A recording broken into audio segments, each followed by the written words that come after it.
Well, hello, everyone. Welcome to our Silicon Heartland online series. Today we have from Cincinnati, Tim Schigel from Refinery Ventures joining us. Tim, hi, how are you today? Great, Rebecca. Exciting to be here. Good. Yeah, tell us about that astronaut in the background you have. Yeah, well, you'll see the astronaut on the website as well, and it comes from the idea that somebody thinks they're a tech pioneer, they have to move out to Silicon Valley, right?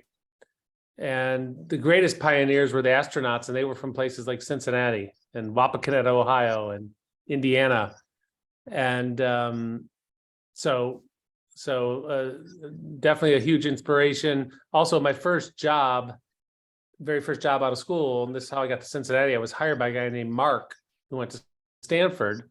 I worked with Mark and his brother Rick. And it turns out Mark and Rick were Neil Armstrong's sons. Oh, wow.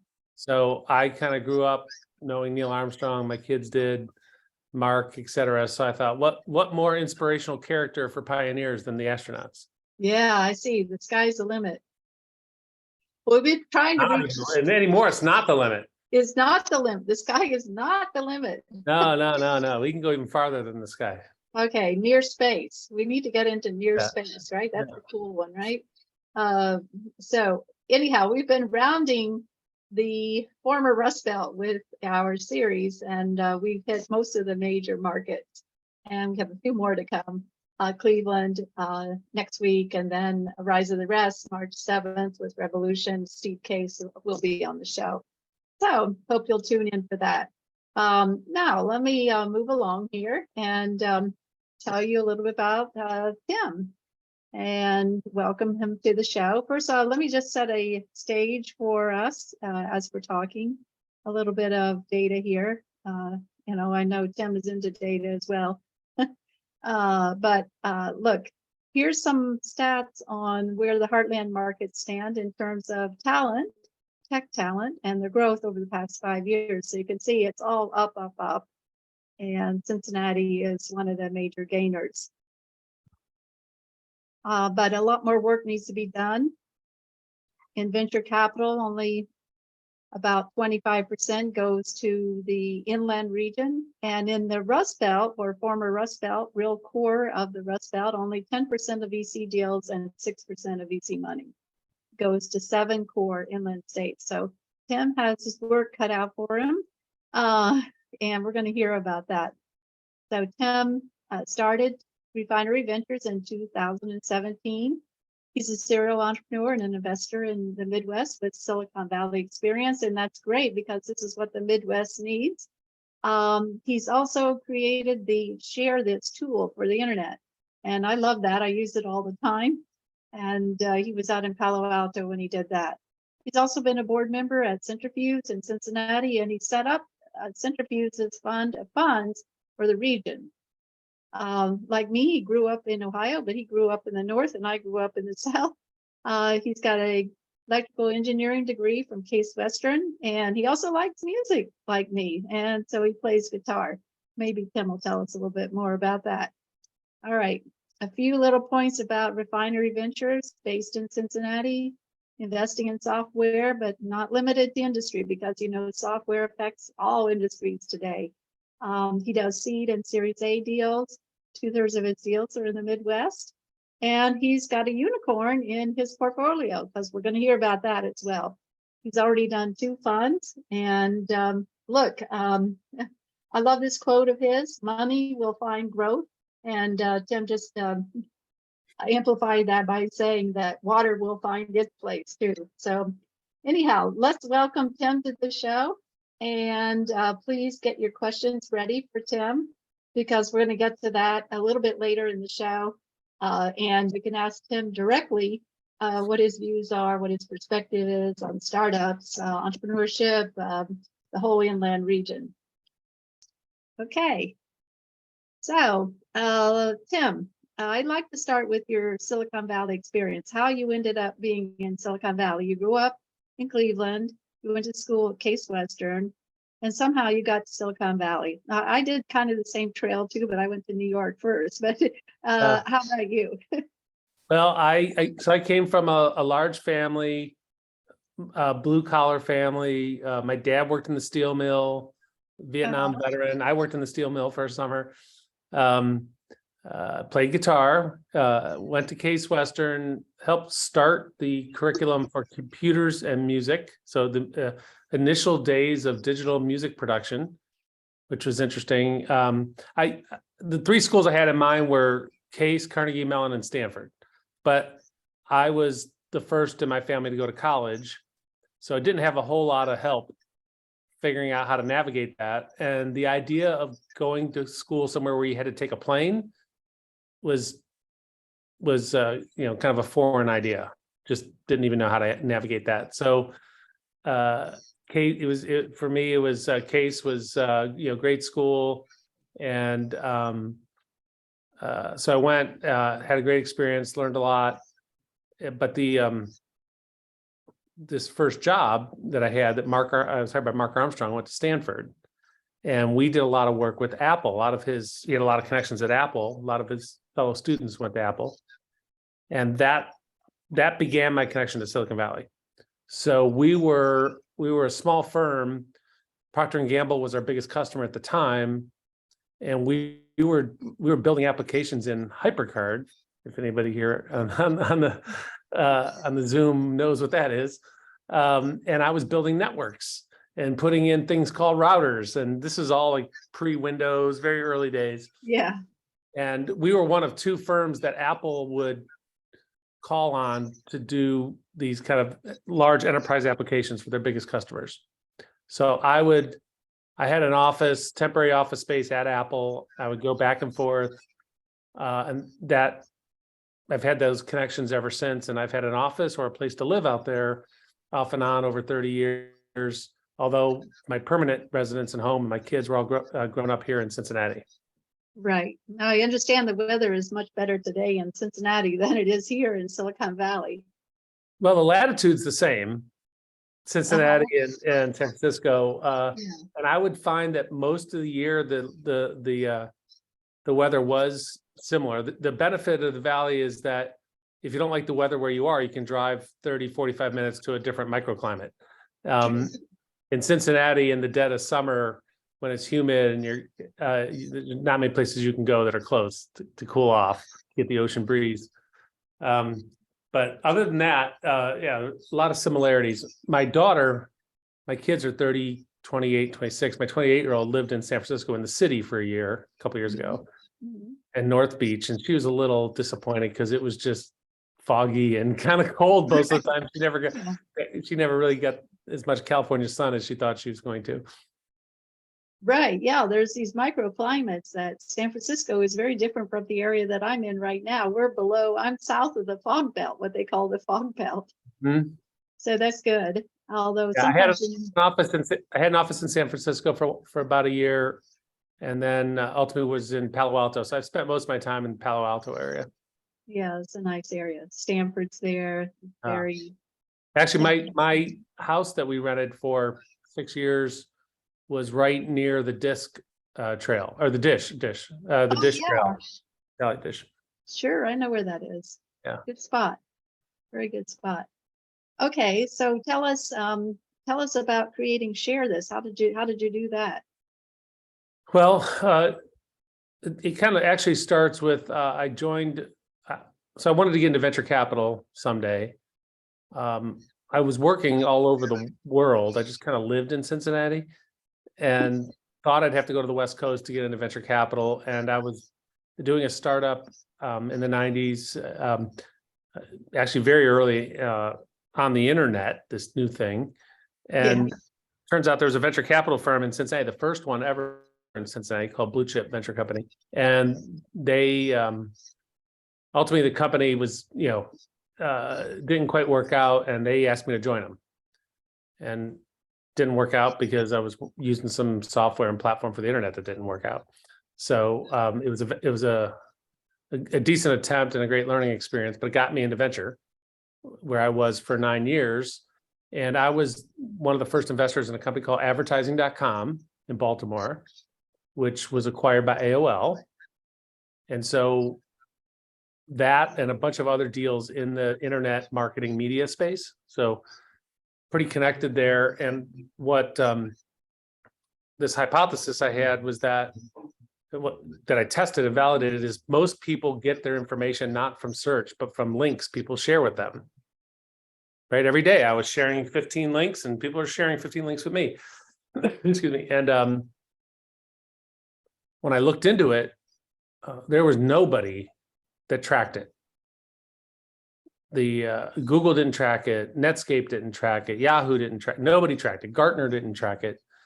And so I said, what if, if we could know and track all these links people share, that would give us huge insight into people's interests and trends, and et cetera, et cetera. So that was the beginning insight, that we wanted to own that sharing, and we did. It took off right away. The company ended up being one of the fastest growing companies in the country at the time. So the first 3 or 4 years when I was CEO, it just exploded. So I was up to 50 million in less than 4 years. And ultimately, some of the investors really pushed to have the CEO living on the West Coast. I didn't want to move, so I became chairman, and we hired somebody else to be the CEO. Mhm. And so I got out of the day-to-day operational role, and turns out that's when the centrifuge thing was starting in Cincinnati, and they asked me to be part of that. Right. Yeah, that's been a really unique platform, and you created that fund of funds with these major corporations that are based in that region, like Procter and Gamble and Kroger and that insurance company, Western and Southern and Great American Insurance. Yeah, Cincinnati's unique in that way. Very Midwestern, I guess, but and I'm told it's closest to like Minneapolis. So the corporate community leaders, they collaborate quite a bit on projects. Mhm. And there's a council of the CEOs of the top 30 companies. And that group created Centrifuge to generate more venture-backed startup activity. And that was really the CEO, Bob McDonald of Procter & Gamble, who pushed for it. His son was an attorney in town and was a co-founder of the Brandery Accelerator. And so I think he got a lot of startup talk in his ear. And then they were inspired by the Renaissance Fund in Michigan, which was doing this fund of funds model. And turns out Chris Reisig, who runs it, I knew. He used to be in venture in a group called Ardesta Partners, and with Rick Snyder, who became governor. And so I called Chris and said, hey, they want me to help them start this fund of funds, but it doesn't sound very interesting because it's a little too far removed from the action, as far as I'm concerned. Right. I think of myself more as a tech entrepreneur. And he said, oh, no, you could really help them, even if it's not forever. And, I knew it wasn't going to be forever, but it was a way for me to, help the community. And there was a ton of support for it. So, yeah, so early 2013, we started it. I raised the first fund and then a second fund. We were looking to invest in early stage GPs all over the country. We took a different approach than GPs means general partners. General partners, right? So the managers of the funds. Right. Prior state-driven economic development programs hadn't worked, and for this program, Centrifuge had no state money in it. So the funds all came from corporations and individuals and institutions, and so we had free range. And a lot of state backed programs will. They will create incentives around job creation. And I don't think that's right. I mean, the incentive should be on creating successful companies, and they will create jobs. And so focusing on the job creation tends to cause investors to keep companies around that shouldn't be around anymore, zombie companies, right? And instead of trying, doesn't work, scrap it, throw it away, go do something else, right? So we did something kind of radical, which is we're going to focus on funds that have good returns, first and foremost. Second, that will engage in Cincinnati. Okay. Not the other way around. Because if it was the other way around, any firm that did one deal in Cincinnati would qualify, and that would be they would be investing for the wrong reasons. Okay. So we ended up investing in about 25 funds. So we were in, or are in, Techstars, Bullpen, Bold Start, Mercury Ventures, Graycroft, Atlas Healthcare Ventures, SV Life Sciences. So a lot of great firms all over the country, and we got them engaged in Cincinnati, and I think it was a good model. It's continuing to kind of grow and evolve. And as you mentioned, there aren't many of them in the country, so it was kind of fun. Yeah, actually, I'm going to be going to Cincinnati on my Silicon Heartland road tour, and we're going to do an event at Centrifuge with several of the leaders of the Cincinnati and regional community, and many of the people that you just mentioned. And Tim is going to be speaking there too. So that's going to be great, and I'm really looking forward to that. So what do you like about Cincinnati? I've been there a couple of times doing my research for my Silicon Heartland book, which is launching March 7th. But what do you like about Cincinnati? I mean, you decided you wanted to live there, to stay there. You had the chance to stay in Silicon Valley or New York or anywhere. We really love it. Our kids love it, although my son's in Michigan, but we had 2 daughters here who've the ones lived all over the world, lived in Australia, lived in San Francisco, lived in New York. On the personal side, Cincinnati is just a really great mix. You got professional sports teams, you got the amenities of big cities, but my drive to work is only 15 minutes. And we're out in woods and, land, all that stuff. But I'm in the heart of urban in terms of our office in an area called Over the Rhine. Oh, sure. Yeah, I spent a lot of time in Over the Rhine. Yeah, that's where our office is, and it's just a great, high energy kind of part of town. So you've got a little bit of everything, but it's small enough that a lot of people. So you go out to dinner, you go out to lunch, you walk around the streets, odds are you're going to bump into somebody you know. And that's fun too. And then it's centrally located. So when I was running Share This, we had an office in Palo Alto, we had an office in New York City. So I'd spend a week or 2 in Palo Alto, come home, spend a few days, go out to New York City, come back. And I love visiting those places, but we were able to raise the kids in a place that was just, perfect. They were able to walk to school, just a great setting. All right. So what is the startup system like in Cincinnati? I mean, when I was there, I saw a different kind of side of it because I was there during COVID and again during COVID. So I saw this whole other side of it, kind of the underbelly. And I'm sure things have picked up since then. But Over the Rhine is an area that, well, maybe it wasn't so great 10 years ago, but is transforming now with some startup activity and some new buzz around the region. It's a lot of fun. And when I was running Centrifuge, we would do these things called immersion days where, we were able to get other VCs to come to town because they were fundraising. That was the best way to get them to come to town, right? I see, because they could get money from Centrifuge, right? The fund of funds was basically the honey pot, right? That attracted them. And we'd say, hey, while you're in town, probably going to be here a day and a half, right? Because of travel or whatever. Here's a dozen or so companies you might want to visit with. Tell us which ones you want to visit with. We'll set it up. And oh, by the way, if you want to visit with an exec at P&G or Great American or Western, we'll do that too. And so we would plan out their whole day or day and a half. Mm-hmm. And most of these folks are people that never would have come to Cincinnati otherwise. Right. I bet we were. The city had more venture firms visit it than any other kind of Midwest city for a long time. It was a few a week, every week. And without exception, they'd come away just amazed at the talent and the ideas. They really would.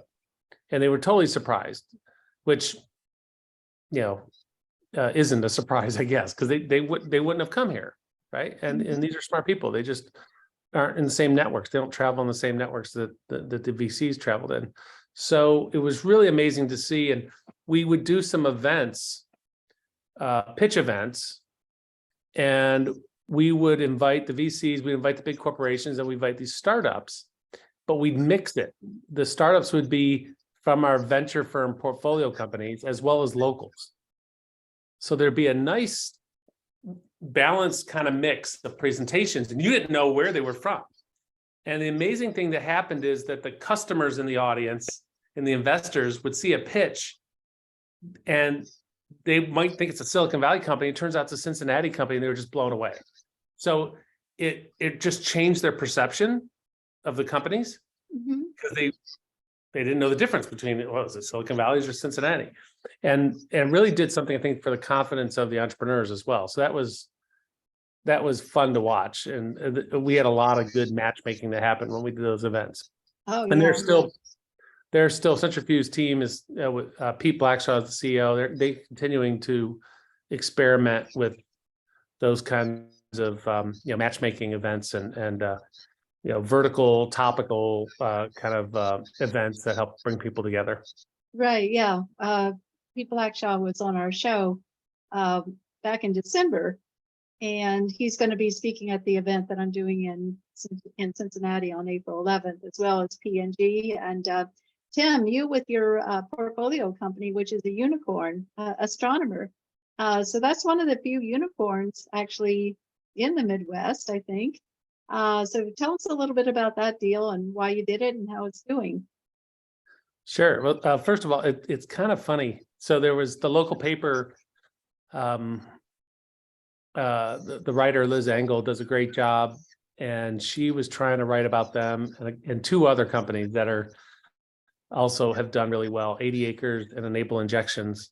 Right. And she had a hard time getting anybody to talk about their valuation. And I explained to her, I said, look, they're not trying to, they don't want to show off in the paper that, hey, we're worth $1 billion, because the employees, their heads are going to just get too big. They all are going to start counting their options. And it's like, we're far away from an exit of any sort. Let's not get ahead of ourselves. And so everybody's, played it, downplayed it a lot. And for that reason, basically, and it was helpful for her to understand why, they didn't want to go out shouting it from the rooftops, because they hadn't won the game yet. They're just doing well. But so astronomer what is winning the game, by the way? Getting to an exit. Okay, and what does that mean? IPO or a big acquisition, right? Some kind of cash out liquidity event. I see. And then that's just the beginning, right? If it's a company that's built to last, we'll be around for a while. Sure. No, I'm just asking for everybody on the Zoom so that they understand, like an IPO or what is an exit? An exit could be off the roadway. Well, and the challenge that we have, this is for anybody that lives in some of these cities in the Midwest or inland. Everybody obviously wants to proudly talk about their fundraising success, and fundraising is hard, and you should celebrate it. However, it becomes kind of that vanity metric, or it's a process metric at the end of the day. The money's just a means to an end, and sometimes when people take it to mean too much, it's not revenue, it's not actually a real company. But it's great that you've attracted investors. So and because startup life cycles take such a long time, since it takes years to see the progress, of course, we measure progress by fundraising. And 10 years. Yeah. So I think we have to be careful sometimes, because people focus on, look how much funds, look at all the funds we've raised, look at all the funds we've attracted. Okay, but where are the exits? Right? That's right. The name of the game. Sure. So it's easy to start, but it's hard to close. Right. So Astronomer was very familiar with the founders. It was in town. I knew them from before they started Astronomer, and they were doing big data something. And they got seed investors. They were a smart team, but they were kind of just zigzagging a little bit all over the place. And the truth was, millions had been invested, and they didn't have a lot of revenue to show for it. And I tried to help where I could, but wasn't sure exactly what the strategy was. And meanwhile, I started Refinery, and one of the strategies that I have at Refinery that I borrowed from Graycroft is to have a lot of people around me I call venture partners. They're not full-time, but they're people that have domain expertise or have that hyper growth expertise. Yeah. And Joe Otto, I had known, he was chief revenue officer of Green Plum. We met back in 2008. He built that company from 0 to 200 million in revenue. So he had that sort of growth profile. And he met with the founder, Ry Walker of Astronomer. And he said, hey, they're onto something. Basically, what they're doing is building a commercial product of Apache Airflow, which is a really important component to managing data pipelines for enterprise applications. And they hit it off. Getting pretty techy here, but that's okay. Yeah, that was the end of the description. Okay, it's data pipelines. They're in the same category as companies like Snowflake and Confluent and Datadog and things like that. Right. Apache Airflow, open source. So the beauty of the open source is Joe and we were able to see that the open source community loved Airflow. And Airflow was actually developed out of Airbnb. So Joe knew exactly what to do with it. And as I said, the company was kind of struggling. So the founder wanted Joe to join, we wanted Joe to join, and we wanted to invest. So we put together a new investor group with Sierra Ventures and Bain. And this is 2019. And in the height of COVID, we raised a Series A from Venrock.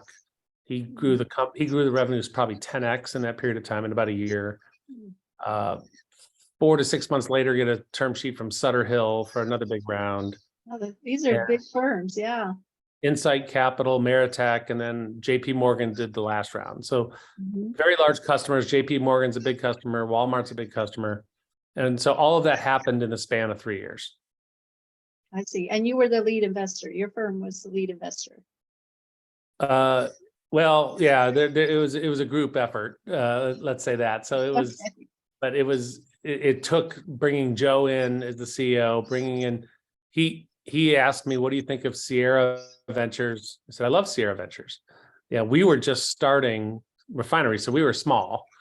So Sierra technically led the round. But like I said, it was a team effort, but we were in there very early. Well, you've done quite a few deals with co-investors from Silicon Valley. Yeah, absolutely. That's a real difference from most of the Midwestern firms who tend to be very focused on their own region, their own homegrown area. There's an important factor that happens in fundraising, especially when you get to Series A and B and beyond, which is the signaling issue. Okay. Not all money is equal, right? If you get money from Sequoia, it's going to open up doors for recruiting and for attorneys and all these things. So not all the money's the same, and it's not. But the earlier you go, the more likely it is that the money's going to come from local investors, right? But what we really focus on is companies really between seed and Series A. I call that early scale. Sometimes it's the first kind of real institutional round. Usually the companies, when we invest, we like it that if they haven't raised more than 3 million before we look at them. And what I tell the founders all the time is our job is to help you raise that money. Like, you focus on the business, I'll make sure that the bigger Series A or B round happens. Okay. And happens within 12 to 18 months.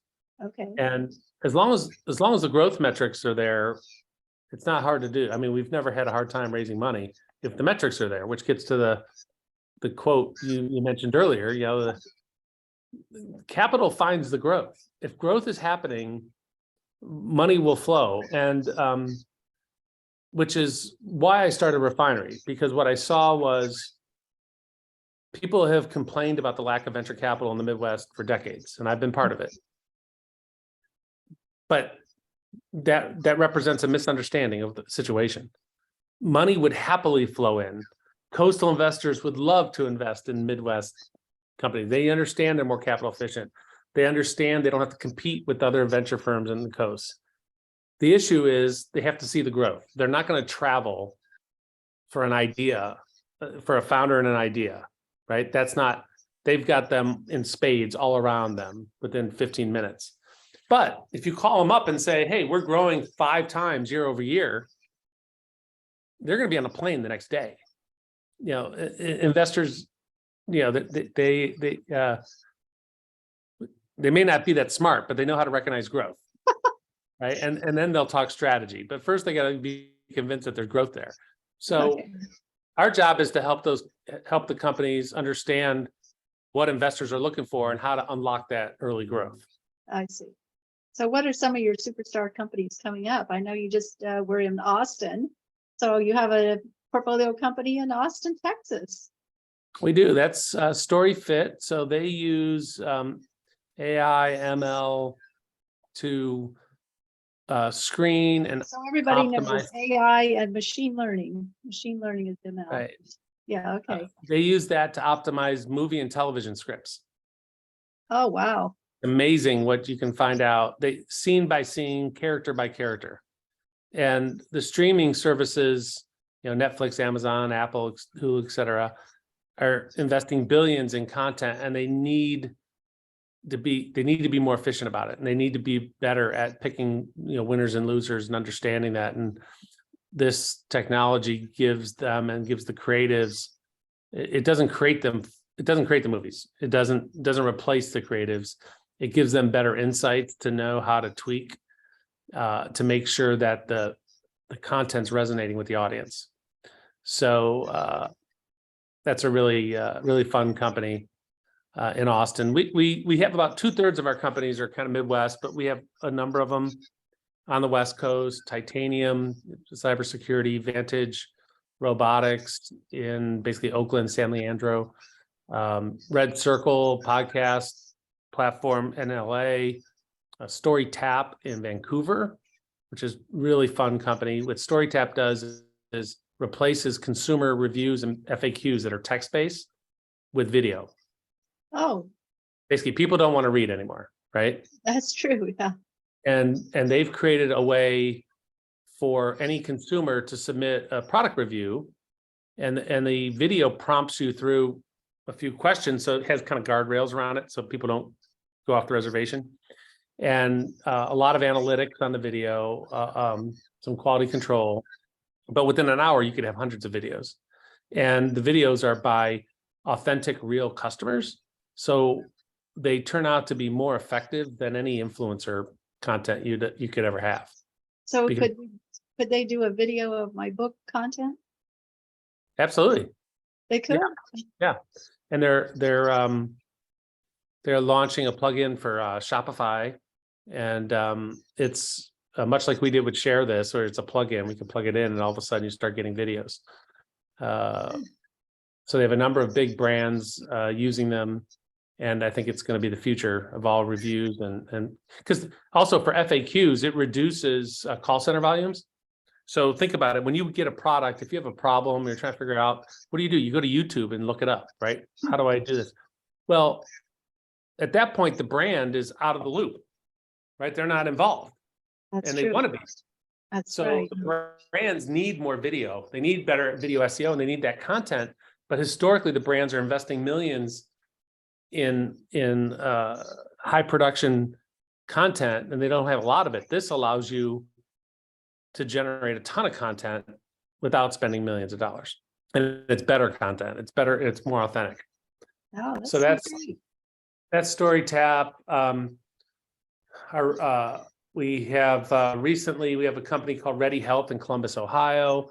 They're former people from Cover My Meds that has an application for medical adherence for people with chronic disease, specialized medicines. Yeah, that's a good one, because Cover My Meds is one of the success stories of Ohio. It And is. then you have serial entrepreneurs, right? The And that founders gets- going off and doing something else. And that gets to the flywheel that's still just starting to happen, but and that's what we need to see more of. So this team saw that at Cover My Meds. They saw the growth, they understood what's required, and they are off to the races. They're in a very strong start. making a big impact for people actually in terms of their medication and their health. Right. So that's exciting. And then our most recent company is here in Cincinnati called Freight, Frayt, and it's last mile logistics, which is a big mess. Right. So it's kind of like Uber, but people driving cargo vans, panel vans, owner operated. They have about 12,000 drivers around the country. They integrate with the order systems of Sherwin-Williams, Ace Hardware, tire stores, etc. And you place an order, Freight takes care of finding the drivers, and you get a nice professional driver delivering your goods for you. So that company grew about 3x or so last year. Very little money invested in it, and it's going to grow another 3x or so this year. And Uber is in this kind of trucking business too? Who's that? Uber. Well, actually, Federal Express same day just pulled out. Lyft delivery just pulled out. So people are getting out of it, and it needs to be. It's a different class of driver basically, and the brands are looking to build more brand loyalty, so they really love it. So it's, like I said, last mile logistics, middle mile logistics. The incumbents have such big fixed cost and union issues that are real opportunities for startups to innovate further in that space. Okay. Very inefficient. Okay. Is that a sector that Ren is in? Ren? Might be, yeah. I'm not sure though. Okay. So let me ask you about the success and failure rate of startups in the Midwest, in the Heartland. Is it comparable to what is happening in Silicon Valley or New York? I don't know if I know that number precisely. I think the data might be a little poor, because I think what I see, and this is more maybe anecdotally, is kind of what I mentioned before. I think startups outside of the coast tend to stay alive longer when they shouldn't be. Oh. So the turnover rate's not as fast. So from a data standpoint, because like the nice factor, the VC doesn't want to pull the plug because of the nice factor. Midwesterners are nice. yeah, some of that is you're a smaller town, everybody knows it. You don't want to lay off a bunch of people. But here's the other reason. When you go to Silicon Valley and you got a bunch of friends, and you have poker night on Friday nights, whatever, and you're doing everybody's in a different startup, and there's this one guy that you beat him you take his money every Friday, right? And he joined this startup, and after the year of playing poker with him, and you're beating his pants off him, he comes in and says his company was just acquired and his options are now allowing him to buy his home for cash, or buy a boat, or pay for his kids' college, right? Yeah. It's in your face. It's real. Right. In other parts of the country, it's not. Most of the employees don't know people who made money on stock options. And so they're not, like in the West Coast, you're surrounded by people. If companies are race cars, you're in your car and there's other race cars just passing you by every day. And there's only so much you can take. If you're in a slow car, you're not going to sit in that car for 3 years, right? You're going to hey, I got to get out of this car and get in one of these other race cars. But if you're somewhere else and none of the cars are zooming by, and there aren't many of them, and you're getting paid, it's a reference it's about comparison, right? And when you're surrounded by it, you want it, you see it, that's the opportunity and FOMO that takes place. In other parts of the country, you may not have that fear of missing out, FOMO. Right. So I think it has a very real psychological effect. And then back to the guy that just cashed out that you beat in poker, you go, wait a minute, that person wasn't any smarter than me. They just, they were in the right situation. I have to change my situation, right? It's not about that they're smarter in any sort of way. And I think that you don't get that if you're not around those situations. Yeah, that's what I've been saying in some book presentations that I've given already. And I say the pace is slower in the Midwest. The talent's there, the money's growing, the innovation ecosystem is growing, all these things are growing, but the pace is just slower. And so you got to get used to that. I covered China for many years and the pace there was exceptionally fast.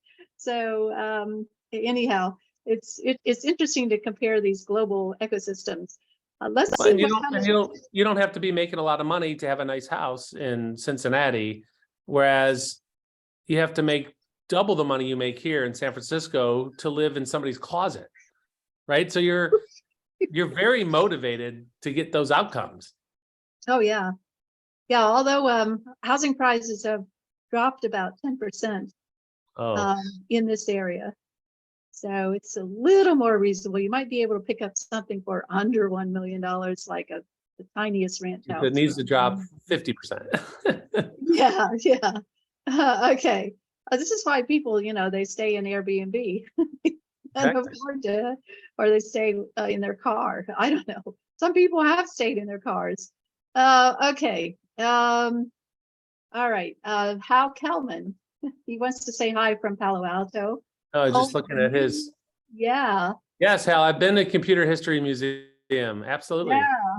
No, so yeah, that was big news here yesterday that Tesla is opening up their R&D facility in the former Hewlett Packard location. And there's quite a few buildings there, so it's a big deal. And he was on TV with Governor Newsom, and so there was Elon Musk and Governor Newsom. They don't normally get along, but they were on TV together.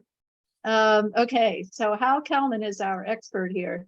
So one of my, speaking of Tesla, one of my friends here, his son has worked for Tesla and for Elon for like 7 years. He lives out there. Oh yeah. He's in the financial group doing financial planning and analysis. And one of the things we talked about, I hadn't heard it expressed this way. I try to help entrepreneurs think about things this way, is they talk about planning right to left instead of left to right. Oh, Right. Start with the outcome and figure out how you're going to get there. Right. Like the rocket has to launch in May.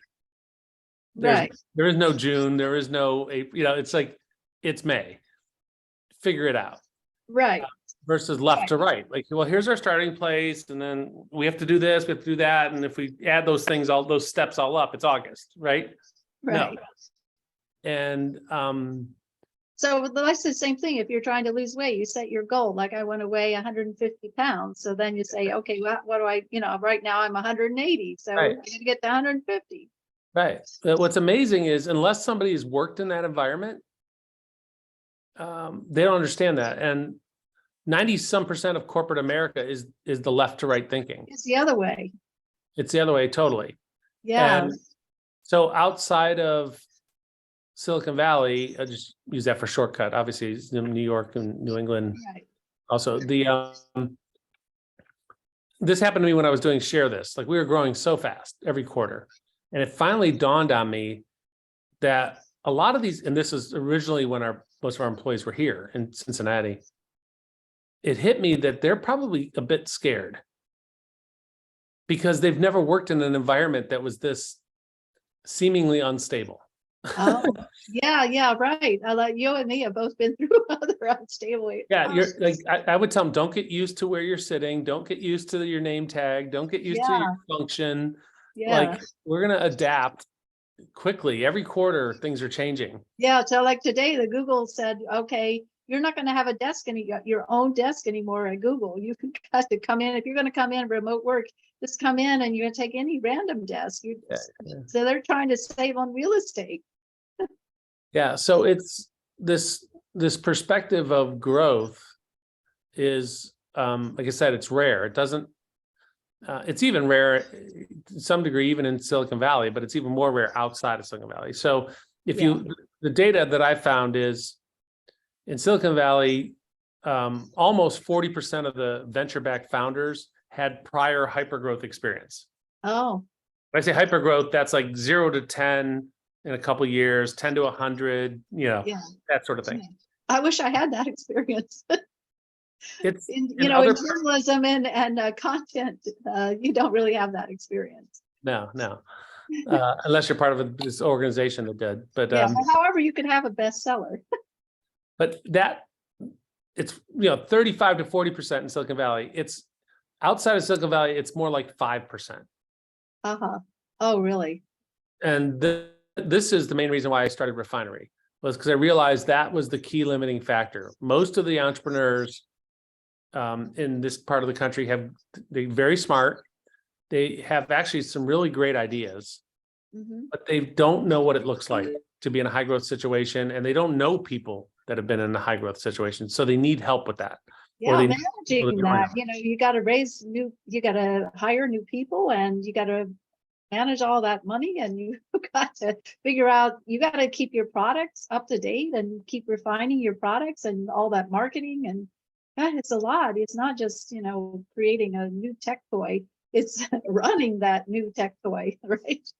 That's the hardest part. The hardest part of building a company, it's not the technology, it's recruiting and getting people aligned on what the goals are. And we're big fans of OKRs, so we work with a lot of our startups on how to implement OKRs and get everybody on the OKR same page. stands for, wait a minute, OKR stands for, Objectives and key results. okay. There's a famous book by John Doerr called Measure What Matters. Oh, sure. He learned it with Andy Grove at Intel, and then he took it to teach it at Google, and then it's found its way through most of the tech startup ecosystem. And it's a great, simple way to set goals annually, quarterly, for every single person in a company. And they're goals that are aspirational. So they cause you to stretch and really reach, which is what I like about them. Oh, that's good. Well, I know that you're a person who does that, which is why I invited you on this show. Okay, so let me share a few more points before we wrap up today. And okay, let's thank Tim for staying with us all this time. Look, our next shows, if you like this show, please tune in to next week, March 2nd. Ray Leach from Jumpstart in Cleveland will be on the show. And then the week after that, Steve Case from Revolution and Rise of the Rest will be on the show March 7th. And that's the date that my book launches. Okay. And all right, yay. I'm at South by Southwest on March 11th. And then all the fun starts. I'm going to be doing another road trip through the Heartland and hitting a number of these hubs that you can see here: Pittsburgh, Morgantown, Cincinnati, Purdue University, Carnegie Mellon, Cleveland, DC. So it's going to be fun. And if you like this show, hey, you can join our circle, and you get to go to all of our shows and our in-person events too. So there you go. You can go to silicondragonventures.com and select circle. You'll see all the options there. Okay. I think I said this a couple of times, but just to reiterate, March 7th is the date. It's a Tuesday, and if you get the book, you can actually review the book online on Amazon. And, some people use that as a marketing tool, I found out, because I've written other books and some people did that they actually, you know what? Hal Kelman, I think, did my first review of Tech Titans of China. So thank you, Hal, for doing that. I hope you're going to do that again for Silicon Heartland. Okay, my Rust Belt Road Tour was great fun. I'm going to be repeating that on the road tour for the book launch, and a few other places like Tulsa and Milwaukee and Madison, Wisconsin, and DC and Boston. So there we go. Hopefully I'll be able to drive my Honda Element, which has about 80,000 miles on it now, and go to all these places by road. Which is how I did all of the research for my Silicon Heartland book. You can see me there, photographed on my last stop in front of my publisher's place in Boston, which was a great experience. There we go. So please go to Amazon and order your book and do your review, please. And let me come back here for a second, because I see a few more questions that came in. Or did I? Oh, Hal is thanking you. Yes, he will do it again. Hal says he will order the book and review it. Thank you, Hal.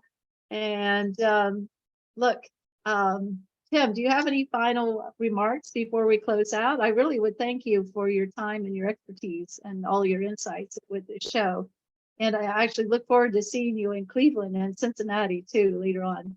Yeah, absolutely. Thanks for having me. I pre-ordered the book, as you know, so I'm dying to get my hands on it. And what you're doing is really important and helpful, I think, to the region. So thank you for doing that and doing the research. Sure.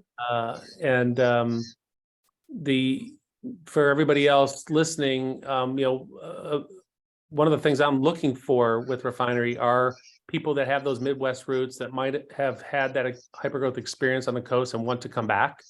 Oh, If you yeah. come back and start companies, be part of these companies, you can really impact these communities. And Sure. so if anybody listening has anybody who fits that profile who would like to come back and needs to connect to a VC, please introduce them and send them my way. Tim@refinery.com. Oh, that's a good point. That's a very good point. There are a few people on the Zoom who I could think of would fit in there. And Brian Kanarick has a question. Brian, you should have asked this earlier, but let me fit it in right now. What are your thoughts on space, the universe, and your place? Your place? My place in the universe? Yeah, your place in the universe, yeah. Yeah. That was fun to talk about with Neil Armstrong. And Mark, I mean, just imagine standing on the moon, looking back at the Earth. It's crazy. Oh, yeah. I think we all have a very important role. We're relational beings. We can't do any of this ourselves. Right. And we are put here for a purpose. And I believe one of the best things you can do in life is to figure out what that purpose is. And so I get to live my purpose. This is what I love doing. This, you make money at it, but that's just gives you more chips to keep playing the game. Seeing companies become successful, the employees, their families, providing for their families, is just one of the best, most satisfying experiences anybody could have. So I've found my place, and I love helping other people find their place in the universe. Great. That's all about, I'm thinking about how that relates back to share this. You're sharing this, you're sharing. Yeah. So, very good. Well, thank you again, everyone, for joining us. And please tune in next week when we jump to Cleveland. And let's say our thanks to Tim. Thank you very much.